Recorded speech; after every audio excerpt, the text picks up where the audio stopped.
Sí, pero yo quiero que usted me amplíe un poquito más los detalles, señor Lagos.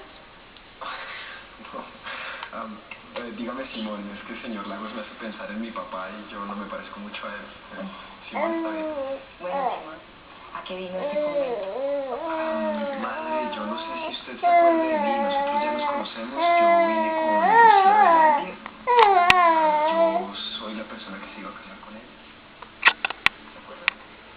Sí, me acuerdo que ustedes dos estuvieron acá. Pues yo venía a preguntarle si de casualidad Lucía había hablado con usted o había venido a visitarla en estos días. La última vez que vi a Lucía fue cuando vino con usted.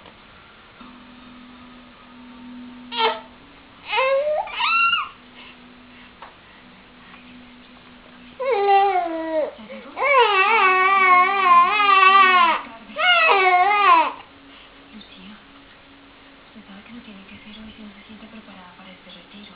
Yo estoy lista.